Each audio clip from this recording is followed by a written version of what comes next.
신약 338쪽에 있습니다. 디모데전서 3장 14절에서 16절입니다.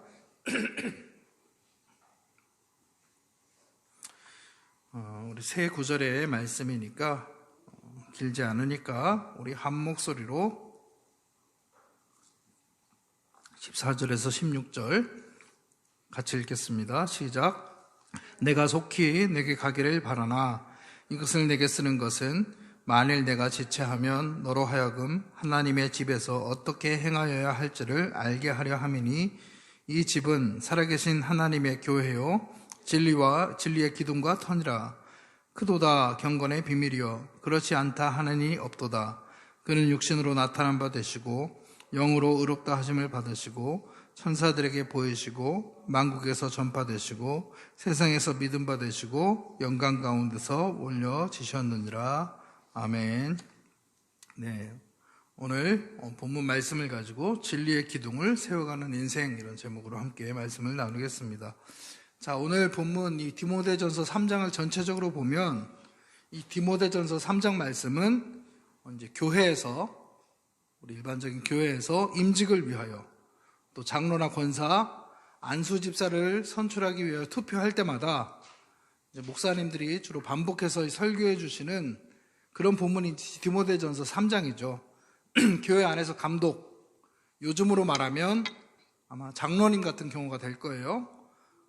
디모데가 에베소 교회 목사님이라 그러면 감독은 또 교인을 가르치고 돌보고 지도하는 그런 장로님의 직분을 말하는 것이고, 또 집사의 직분에 대해서 이 디모데전서 3장에서 다루고 있습니다. 감독을 도와서 교회를 돕고 교회 일을 위해서 헌신할 집사들을 뽑는 내용을 이야기하는데, 자, 우리가 이 직분에 관한 올바른 이해를 위해서 이제 14절 이후에 교회에 대한 이 바울의 언급을 토대로 이 언급 속에서 나오는 교회가 무엇이냐를 이해하게 된다면, 직분으로서의 감독, 또 직분으로서의 집사가 어떤 사람이 되는 게 좋고, 또 이 감독과 집사 직분을 받는다는 것이 어떤 의미를 갖느냐는 것에 대해서 명확하게 깨닫는 시간이 될 것입니다. 오늘 이제 디모데전서 3장 여러분 전체적으로 보시면 이제 3장에서는 이 크게 감독이 되어야 할 덕목 15가지에 대하여서, 또 그리고 집사가 갖춰야 할 덕목 6가지에 대해서 말씀하고 있는데, 그걸 직접 이 감독이 갖춰야 될 15가지 덕목을 하나하나 뜯어서 이해하는 것보다는, 또 이 집사가 갖춰야 될 6가지 덕목을 하나하나 이해하는 것보다는 오늘 본문을 통해서 먼저 교회가 무엇인가에 대해서 우리가 이해하고, 또 직분에 대한 이해를 갖는 것이 훨씬 더 정확하고 바람직한 이해가 될 수가 있습니다. 그래서 오늘 이 본문 14절에서 16절 말씀을 통해서 교회가 본질적으로 무엇이냐 하는 것에 대한 이해를 먼저 하고, 그 이해 속에서 감독과 집사 직분이 무엇인가 하는 것도 이해를 하게 되는 그런 귀한 시간이 되시기를 바랍니다. 자, 오늘 본문 15절에 보면 교회를 하나님의 집이다 이렇게 말씀하고 있죠. 교회를 하나님의 집이다 이렇게 말씀하고 있는데, 하나님의 집이 구약 성경에서는 성전 아니었습니까? 예루살렘 성전이었는데 이제 신약으로 오면서 교회가 하나님의 집이 됩니다. 하나님의 집이라는 의미는 오이코스, 이 집이라는 의미는 가정이라는 뜻이에요. 하나님의 가정, 하나님의 가족이라는 뜻입니다. 교회가 하나님의 가족인데 동시에 뭐라고 하냐 하면, 살아계신 하나님의 교회가 곧 진리의 기둥과 터라는 이야기를 합니다. 자, 여기서 많은 것을 생각하게 합니다. 교회를 진리의 기둥과 터라는 얘기를 하는데, 다시 생각해보면 교회라는 게 없다면, 이 세상의 진리가 이 털을 잡고 기둥이 세워지듯이 그렇게 교회가 없다면 여러분, 진리가 세워질 수가 없다는 얘기예요. 교회가 있기 때문에 이 땅에 교회가 있음으로써 진리가 이 세상 안에서 터가 생기고, 그 터 위에다가 기둥이 세워지듯이 교회가 있음으로써, 교회가 있기 때문에 세상도 그렇게 진리 안에서 세워질 수 있다는 얘기입니다. 이 말에서부터 중요한 깨달음이 우리에게 주어집니다. 이 당시에 사도 바울이 말하고 있는 교회는 당시 교회는 지금의 교회와는 의미가 조금 다른 것 같아요. 이제 요즘에 저도 이제 그렇게 얘기해요. 오늘 아이와 아내들에게, 우리 가족들에게, 자, 오늘은 주일이니까 교회 가는 날이네? 이렇게 얘기합니다. 근데 교회를 간다는 게 뭐예요? 차를 타고 이제 예배당 이곳에 오는 것 아닙니까? 차를 타고 예배당 가는 것 아니에요? 예배당에 가서 예배를 드리고, 성도들이 함께 모여 예배를 드리고, 또 그리고 이제 교회에서 예배를 마치면 교회에서 집으로 오는 거죠. 돌아가는 거죠. 자, 지금 오늘 본문을 썼던 이 바울은 에베소 교회를 담임하고 있는 디모데 목사님에게 편지를 쓰면서 교회를 하나님의 집이라고 얘기할 때 사도 바울의 이 머릿속에는 우리 생각처럼 예배당이 있는 건물에 가는 것을 교회를 간다라고 말하는 것 같지는 않습니다. 왜냐하면 그때는 그 시대에는요, 예배당이라는 건물이 없었습니다. 그냥 가정이 몇몇 집이 그냥 모여서 가정에서 예배를 드리고, 그렇게 몇몇 집씩 모여서 예배를 드리는 그런 가정들이 몇 개가 모여가지고 에베소 교회가 되었으니까요. 요즘으로 말하면 구역 예배, 소그룹 모임, 셀, 어떤 목장, 사랑방 이런 모임들이 교회가 됐던 거예요. 한꺼번에 모이는 이런 어떤 건물을 갖춰진 어떤 예배당이라는 게 그 당시에는 없었습니다. 그렇다고 이게 그리 다른 이해를 가져다 주는 사실이냐? 예배당에 모여서 예배를 드리는 것과 그렇지 않은 것과 뭐가 도대체 큰 차이가 있냐? 가정교회식으로 교회가 형성되어 있다는 것과 무슨 차이가 그렇게 난다는 것이냐? 이런 생각을 할 수가 있는데, 근데 이게 보통 중요한 어떤 역사적 배경이 아니라는 거예요. 자, 우리가 예배당 건물을 중심으로 교회에 간다 이렇게 말하면 예배당 건물 안에 모여있는 그 시간 외에 예배당 밖의 모든 세상은 교회 밖이 되어버립니다. 그렇죠? 이렇게 예배당 안에 모여있을 때만 교회에 간 것이 되고, 예배당 바깥에서의 삶은 다 교회 밖이 되어버릴 때 이게 성경에서 말하는 교회하고는 의미가 맞지를 않는 거예요. 성경에서 말하는, 지금 오늘 본문 속에서 말하고 있는 이 사도 바울의 마음 속에서의 교회가 어떤 교회였냐 하면, 교회가 여러분 매우 중요한 표현이에요. 삶 속에 자리 잡고 있습니다. 삶과 따로 있는 게 교회가 아니라, 예배당에 가서 있는 그 시간만 교회를 간 것이 아니라 교회가 삶 속에 자리를 잡고 있습니다. 그러니까 가정교회로 존재한다는 얘기는 지금 내가 우리 집 가정에서 있는데 그 일상적인 가정생활도 무슨 생활이 되는 거예요? 교회 생활이 되고 있다는 얘기입니다. 직장에 가 있는데 직장생활 자체도 그것도 교회 안에 있는 겁니다. 직장도 예배의 연속이라는 얘기죠. 그러니까 이 가정 안에 있는 동안에도 그 자체로 예배가 이루어지고 있는 것이고, 또 가정이 있어도 예배자의 삶을 살아가는 거예요. 당시의 배경 속에서 디모데가 목회하고 있는 이 에베소 교회의 모습이 당시의 배경에서 그랬다는 겁니다. 그러니까 이 가정에서 진리가 털을 발견하고 굳건한 기둥이 세워지듯이 가정에서 진리가 세워지는 거예요. 그리고 직장에 나가면 직장에 있는 중에 교회 생활이 계속되고 있는 거니까 교인으로서 살아간다는 것은 직장 안에서 진리의 터가 마련되고 있다는 것이고, 그 직장이라는 삶의 현장에서 진리가 세워지고 있다는 겁니다. 우리가 보통 어떤 예배와 삶을 따로 분리시키는 경향이 있는데, 바울이 디모데에게 편지를 썼던 그 시점에는 이 삶과 교회가 따로 있는 게 아니었다는 겁니다. 그런데 오늘 우리가 사는 이 시대는 예배당 건물을 잘 지어놓고는 잘 지어진 예배당을 향해서 갈 때만 교회를 간다 그러니까 예배당 바깥의 시간은 다 교회 밖이 돼버리면서 현실적으로 직장과 가정과 사회 속에서 진리가 털을 발견하고 기둥처럼 세워지지를 못하는 지금 현대 기독교의 위기가 나타나는 것 아니겠습니까? 그러므로 우리가 분명히 알아야 할 것은 예배당에 모이는 이 시간만이 온전한 예배 생활의 전부는 여러분 아니라는 거예요. 이런 상황 속에서 사도 바울이 이런 그 당시 교회에 대한 이해를 가지고 16절에 보면 크게 감탄을 하죠. 크도다 경건의 비밀이여 그렇지 않다 하느니 없도다 하면서 감탄을 합니다. 여기서 경건의 비밀이라는 것은 십자가 복음에 대한 예수 그리스도에 대한 내용을 경건의 비밀이라고 얘기를 하는 것인데, 바울은 이 경건의 비밀을 얘기하면서 이 십자가 복음에 대해 얘기하면서 큰 감탄의 어조로 말하면서 감격을 하고 있습니다. 여러분 어떠십니까? 이 경건의 비밀, 십자가 복음을 우리가 생각할 때 우리에게 이런 어떤 큰 감격과 감탄이 있습니까? 바울이 이렇게 감탄하고 감격해야 하는 그 마음이, 이런 마음이 이해가 되십니까? 아니 그럼 바울에게는 뭐가 그렇게 감탄할 게 있을까? 그렇지 않다는 이 없도다 하면서 이 경건의 비밀이 위대하다는 것을 반박할 사람이 도대체 누가 있겠느냐? 이 경건의 비밀이 위대하다는 것을 반박할 사람이 도대체 누가 있겠느냐? 없지 않겠느냐 하면서 감탄하는 이 사도 바울의 마음을 아직까지는 명확하게 모르겠습니다. 그럼 바울이 이런 감탄을 하면서 얘기하는 이유가 무엇입니까?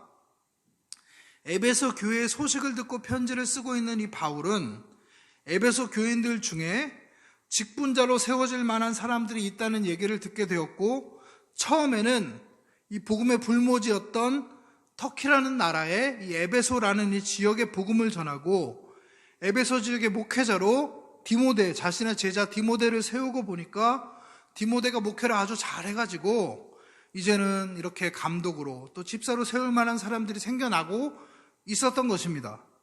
그러니까 이 경건의 비밀을, 즉 예수에 붙잡힌 사람, 십자가 복음을 붙잡고 살아가는 사람으로 살아가면서 이 사람들이 영향력을 나타내니까 감독과 집사로 세워질 만한 사람들을 보고 그렇지 않다 하느니 없다, 믿지 않는 사람들도 이들을 보면서 반박할 수 없을 정도로 이런 감탄이 나오는 겁니다.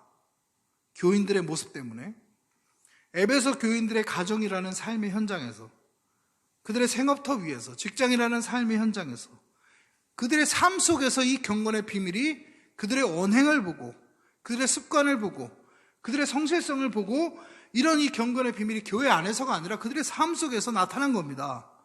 그들의 삶의 현장에서 이 진리의 기둥과 터를 세워가는 모습을 보니까 실제로 삶의 현장에서 그들의 삶이 진리의 기둥이 되고 터가 되는 이런 아름다운 모습들이 드러나고 보니까, 그들의 삶을 보고 너무나 아름다우니까 아무도 반박을 못하는 거예요. 이 진리의 위대함을. 아, 그리스도의 진리가 저렇게 위대한 것이구나, 십자가 복음이 저렇게 훌륭한 것이구나. 그들의 아름다운 삶의 현장을 통해 복음의 비밀이 나타나고 예수님의 영광이 드러나는 겁니다. 교회 안에서가 아니라 교회 밖에서 그들의 가정과 그들의 생업터, 직장 위에서 그들의 아름다운 모습들이 나타나고 있는 겁니다. 사랑하는 여러분, 우리의 모습을 보고 믿지 않는 사람들이 이 복음의 비밀을 알게 되고 예수 그리스도의 복음을 그렇지 않다 하는 일이 없을 정도로 여러분 삶의 열매를 맺는 모든 성도님들 다 되시기를 축복합니다. 자, 그런데 우리의 삶의 현실적인 모습들, 보통 일반적인 교회 주일이면 코로나 상황 이전에 보면 하루 종일 이제 봉사를, 여러 가지 봉사를 하느라 바빠서 녹초가 돼서 이제 집에 돌아왔습니다. 그런데 아이가 엄마한테 엄마 나 라면 하나 끓여줘 하니까 소리를 빽 지릅니다. 네가 끓여 먹어 이 자식아, 너는 손이 없냐 발이 없냐, 고등학생이나 돼가지고 중학생이나 돼가지고 라면 하나도 네 손으로 못 끓여 먹어? 성질을 팍 냅니다. 여전도회 회장으로 일할 때는 천사였죠. 천사도 그런 천사가 없습니다. 그러니까 예배당 안에 들어와가지고 천사처럼 봉사를 하면서 거기서 이제 모든 에너지를 다 소비하고 집에 돌아가면 교회 밖이 돼버리니까 교회 안에서의 모습과는 딴판이 된 거예요. 진리의 터가 가정에서 없어지고 진리가 세워질 기둥이 사라져버리는 겁니다. 도대체 이 삶의 현장에서는 진리가 기둥처럼 세워지지를 않는다는 거예요. 그런데 직장이 곧 교회이고 그것이 교회의 삶을 살아야 되는 현장이라고 생각하면서 산다면, 안수 집사님인 김 부장님이 직장에 가시면 이 김 부장님이 진리가 세워지는 터가 되고 김 부장님의 삶의 열매를 통해서 진리가 기둥처럼 세워져야 되는 것인데, 이 교회에서는 김 부장님인 이 안수 집사님이 회사에서는 이 부장인 이 안수 집사님이 그만 이 교회 예배당 안에 들어와가지고 뭐 주차 봉사부터 하고 이것저것 하고 저거 하느라 힘이 다 빠져가지고 이제 교회 밖으로 나오면 그냥 회사의 논리를 따라가고 경제 논리를 따라 살아가면서 사람들하고 막 부대치고 직장 사람들하고 관계를 잘 못 맺고 덕이 안 되는 행동들을 하면서 살아갑니다. 이렇게 경건의 비밀이 삶 속에서 열매를 맺는 걸 못 보니까 우리의 삶의 모습을 보고 세상 사람들이 감탄이 없는 거예요. 그럼 오늘 본문에서 바울이 말하고자 하는 그 감탄의 내용이 뭡니까? 지금 바울은 디모데에게 목회를 가르치면서 편지를 통해서 감독과 집사에 대한 얘기를 하고 있죠. 감독에 대해서 15가지의 덕목을 말하고 이런 사람이 감독이 되어야 된다. 그리고 집사에 대해서 6가지 덕목을 말합니다. 공자가 이렇게 얘기했죠. 유교가 지향하는 인간상의 군자이고 더 나아가서 성인이다. 그런데 공자가 나중에 뭐라고 얘기하냐면 나는 성인은 만나본 적이 없다.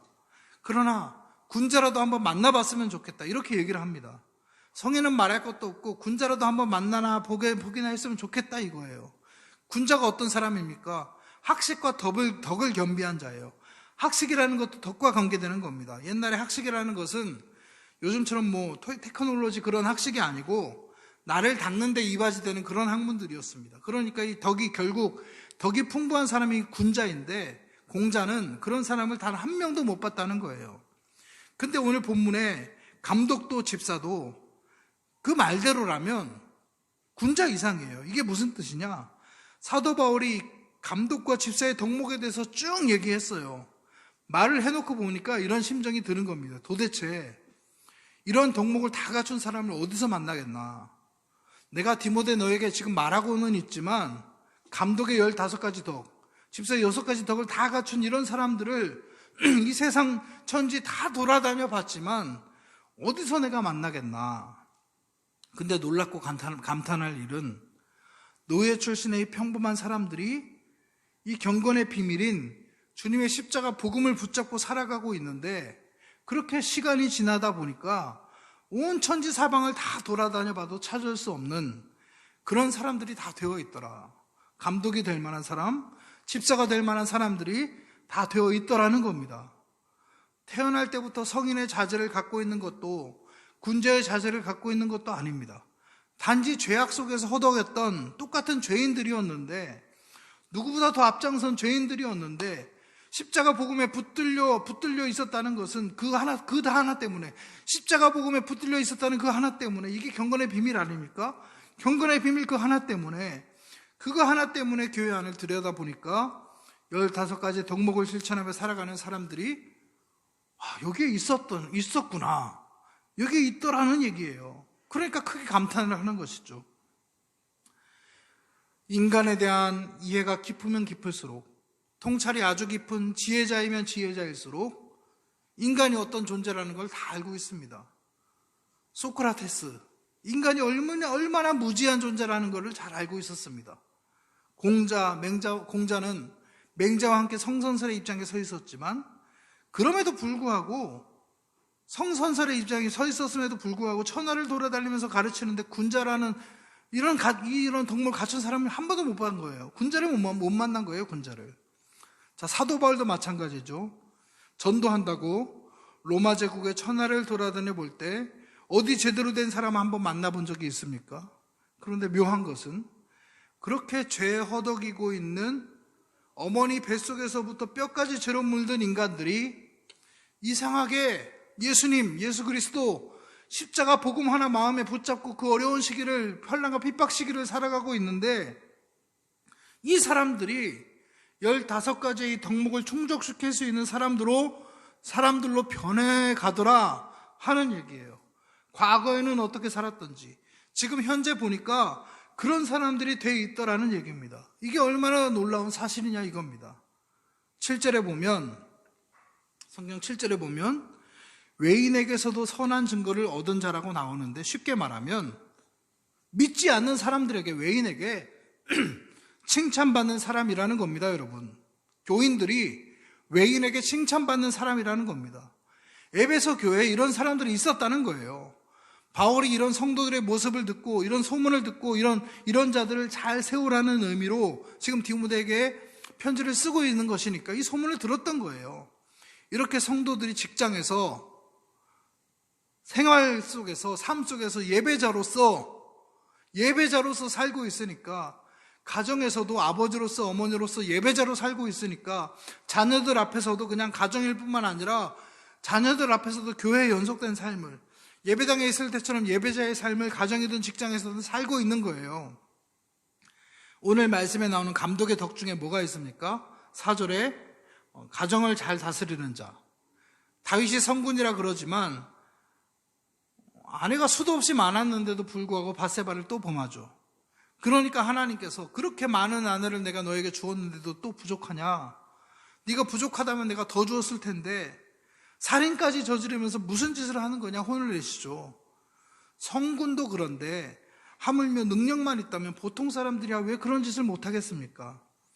근데 이 평범한 성도들이 경건의 비밀을 깨닫고 십자가를 붙잡고 복음에 사로잡혀서 살아가는데 이상하게 그냥 가족 하나만 있으면 감사하는 그런 마음 상태가 되더라 이겁니다. 다른 여자들도 볼 필요 없고 아내만 하나 있으면 감사드리는 상태가 되더라 이겁니다. 그러니까 사도 바울이 볼 때는 놀라운 거예요.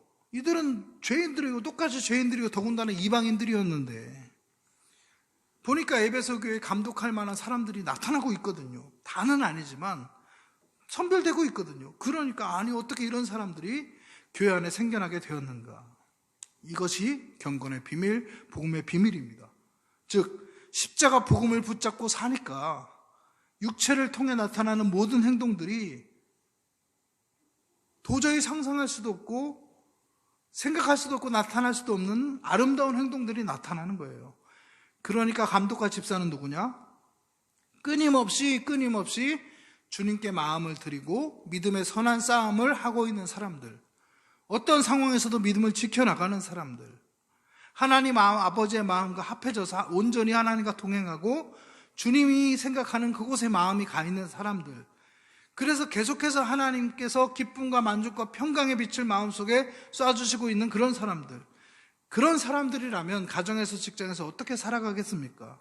바로 그 모습이 진정으로 예수님을 믿고 성령으로 충만하여 복음에 붙들려 사는 그 모습이, 그 사는 모습이 정말 아름답게 다른 사람 눈에 보이잖아요. 그러므로 여러분, 감독과 집사는 교회 안에서 일만 하라고 일을 해야 되는 기능만을 위해서 뽑힌 사람들이 아닙니다. 원초적인 이유가, 그런 기능도 중요하지만은 더 원초적인 이유는 그 당시 교회는 가정이고 그냥 교회가 삶의 현장이니까 삶의 현장에서 가정에서나 직장에서나 만나는 모든 사람들 앞에서 하나님이 주신 직분자답게 살아가라고 그렇게 주신 것입니다. 너희가 크리스찬이면 너희도 십자가를 붙잡고 선한 싸움을 계속 싸우면서 성령으로 충만하고 복음에 붙들려 살아가면서 성령의 열매를 맺고 사는 그런 사람들이 되어야 한다. 가정에서 직장에서 그렇게 사는 사람들이 되어라 하는 의미에서 감독과 집사를 뽑는 겁니다. 교회에서 그냥 정말 육체가 다 정말 뻗어버릴 정도로 지치도록 일을 하라고 뽑는 것이 아니라, 본래 그런 의미로 뽑는 것이 아니라 삶에서 크리스찬답게 정체성을 가지고 살아가라고 뽑는다는 거예요. 오늘날 그런 정체성이 많이 퇴색되어 버렸습니다. 조금만 아프면 예배를 뒷전으로 두고, 조금만 무슨 일이 생기면 하나님을 멀리하게 되고, 이런 원색적인 복음의 어떤 의미들이 많이 퇴색돼버린 이런 시대를 우리가 살아가고 있고, 크리스찬들이 많은 힘을 잃어버렸죠. 그러므로 사랑하는 성도 여러분, 예배당에 모여서 우리가 예배드리면서 우리의 마음속에 있는 이 세상을 우리가 서로 몰아내야 돼요. 또 말씀을 통해 들려주신, 목사님을 통해서 들려주시는 하나님 말씀을 들으면서 이 세상을 몰아내고, 우리의 마음속에 다시금 십자가를 굳건히 받아들인 상태에서, 붙잡는 상태에서 우리가 예배 드리고 마치고 집으로 가서 교회 밖에서 나는 이제 교회를 갔다 왔다 하고서 다시 세상으로 돌아가는 것이 아니라, 예배의 연속으로 생각하고 세상 속에서 일상 가운데로 이제 세상 속에서 예배자로서의 삶을 일상 가운데로 나아가서 그렇게 살아가신다면 바로 이 세상 가정과 사회와 직장 속에서 그렇게 살아가는 나로 인해서 진리가 터를 발견하고 교회 안에서뿐만 아니라 우리가 살아가는 모든 삶의 현장에서 바로 여러분들을 통해서 진리가 기둥처럼 세워져 가게 될 줄로 믿습니다. 이제 말씀을 정리하겠습니다. 오늘 바울은 에베소라는 지역에서 직분자로 세울 만한 사람들에 대한 얘기를 듣고 감격을 하며 디모데를 향하여 편지를 쓰고 있습니다. 그 당시 교회에 대한 배경을 먼저 이해한 상태에서 보니까 교회는 곧 따로 정해진 어떤 장소를 의미하는 것이 아니고 건물로 지어진 어떤 예배당을 의미하는 것이 아니고 당시의 교회는 삶의 현장이었고 교회라는 삶의 현장에서 직분자들은 특별히 직분자들은 경건의 비밀, 즉 십자가 복음을 예수 그리스도를 나타내는 사람들이었습니다. 믿지 않는 사람들조차도 에베소의 직분자들로 세워질 만한 사람들의 삶을 보니까 그들이 붙잡고 있는 예수 그리스도를 부인할 수 없는 상태가 되어서 예수님 믿고 사는 사람들이 붙잡고 사는 경건의 비밀, 즉 십자가의 복음, 예수 그리스도에 대해서 세상 사람들이 그렇지 않다 하는 일 없도다 할 만큼 에베소 교회 직분 대상자들은 사도 바울이 감탄할 만큼, 그것도 대사도 바울이 감탄할 만큼 복음의 능력을 소유한 사람들이었습니다. 경건의 비밀 붙잡고, 즉 십자가 복음 붙잡고 살면서 오늘 사도 바울이 그도다 경건의 비밀이요, 누가 현실로 나타나는 이 경건의 비밀의 이 능력을 부인할 사람이 있겠는가 라고 하는 이 감탄이 나같이 약한 자가, 나같이 죄 속에 완벽히 박혀있던 자가 어떻게 이런 행동과 이런 마음가짐이 나올 수 있는가. 내가 나를 보면서 감탄을 하고 우리가 우리를 보면서 감탄을 하는 우리 모두의 감탄이 되기를 바라고, 그러기 위해서 제 가정에서, 직장에서, 삶의 현장에서 예배자로 승리하는 모든 성도님들 다 되시기를 소망합니다. 나의 삶이 예배가 되고 예배가 곧 내 삶이 되는 그런 예배자로서의 삶을 살아내어 우리의 삶의 현장 곳곳이, 여러분의 직장이, 여러분의 가정이, 여러분의 생업터가, 만나는 모든 사람들의 이 공동체가 진리의 터가 되고 그곳마다 진리의 기둥을 세워가는 멋진 인생 살아가시기를 축원합니다. 우리 시간 함께 찬양할 텐데요, 그렇게 살기를 내가 원하고 바라고 기도합니다.